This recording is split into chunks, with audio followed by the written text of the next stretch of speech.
प्रतिक्रिया इस पे? लेकिन निष्पक्ष चुनाव हो, शुचिता के साथ में चुनाव हो और मतदाता सूची का समय पूर्वक पुनरीक्षण होता रहे, ये जिम्मेदारी चुनाव आयोग की है और संविधान प्रदत्त अधिकारों के तहत चुनाव आयोग इस दायित्व को पूरा करता है। इस देश में अनेक बार इस तरह के स्पेशल इन्वेस्टिगेटिव रिव्यूज मतदाता सूची के हुए हैं। कांग्रेस पार्टी और कांग्रेस पार्टी के मुखिया महाराष्ट्र चुनाव के बाद में इस तरह के खुद आक्षेप लगा रहे थे कि मतदाता सूची में नामों में गड़बड़ियां हैं। उसके बाद में कभी वो हाइड्रोजन बम के नाम पर और कभी एटम बम के नाम पर इस तरह के खुलासे करते रहे।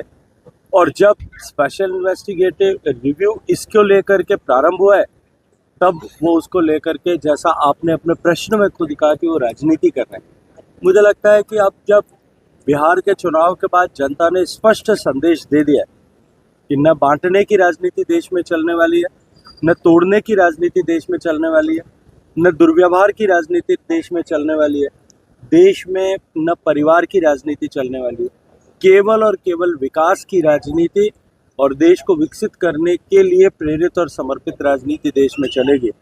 अब उसके बाद में भी यदि किसी को समझ नहीं आता है, अभी तो चुनाव होने बाकी हैं। बंगाल में चुनाव होगा, अब उसके बाद के जितने चुनाव होंगे, असम में चुनाव होगा। मुझे लगता है कि बाकी बचे हुए शायद संदेश जनता एक बार फिर ऐसे लोगों को दे देगी। लेकिन गहलोत साहब ये कह रहे हैं कि 12 राज्यों में क्यों, फिर उत्तर प्रदेश में भी करवानी चाहिए थी। उनको कहिए कि चिंता नहीं करें, सभी राज्यों में होगा। अभी 12 में हुआ, 12 के बाद में शेष बचे हुए राज्यों में भी होगा।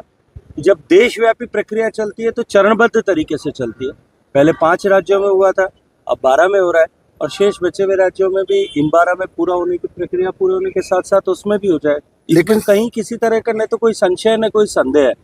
कुछ लोगों को ऐसा लगता है कि जो है हर चीज में कहीं ना कहीं राजनीति होती है, क्योंकि कांग्रेस पार्टी ने, जब से कांग्रेस पार्टी का अस्तित्व या आविर्भाव हुआ था, तब से लेकर के हमेशा अपना हर कदम जो है वो राजनीति से प्रेरित रखा था, हर कदम सत्ता से प्रेरित होकर के रखा था।